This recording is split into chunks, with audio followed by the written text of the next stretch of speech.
we should be supporting these groups that many of whom believe in some kind of Sharia law and such?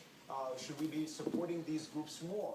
I doubt that that is a place that that conservatives would be comfortable. And Romney, as a result, even there, is a little bit vague. Other than saying that Obama has done it wrong, he doesn't really tell us specifically what he would do. Let's talk a little bit about Iran. David Sanger of the New York Times, he writes recently as August that despite increasingly painful sanctions and a covert program called Olympic Games that aimed to show the Iranian program with cyber attacks, Iran has made substantial progress producing enriched uranium in recent years from about 1 bomb's worth when Mr. Obama took office in 2009 to the equivalent of about 5 bombs worth today. We recently saw the Israeli Prime Minister Benjamin Netanyahu draw this very clear red line before the UN just a couple weeks ago. Is there any daylight between these two when it comes to how tough they're going to get on Iran? Not really. Look, the truth of the matter is it's important to understand that Iran has a very extensive civilian nuclear program.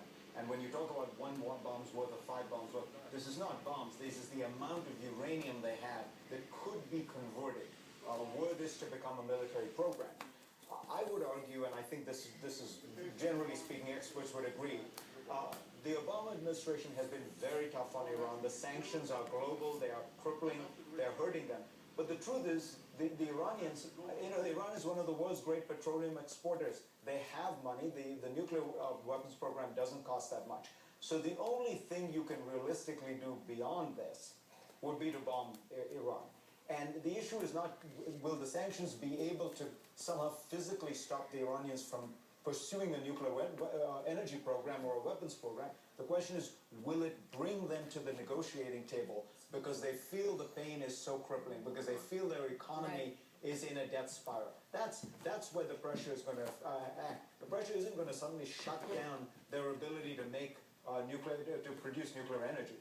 All right. Fareed Zakaria, thank you very much for your analysis, as always. I want to bring in our military expert as well to talk about some of the differences between these two leaders, General Spider Marks. And first of all, one of the things that we've heard is that these are two individuals who believe that the Middle East is an unpredictable place. It is perhaps a dangerous place as well. But Mitt Romney makes the case, he makes the argument that it is now more dangerous, that we are not safer off than we were 4 years ago. Is that consistent? Is that right? Well, there is some evidence that there are a number of problems, obviously, with the case in Syria and the enrichment of uranium that we've clearly been able to see in Iran. But also look at Syria's the support that Syria is getting from Iran through Iraq. And I think it's very important that we realize that Iraq now has saddled up very closely with Iran. At least all indicators are that it is moving in that direction.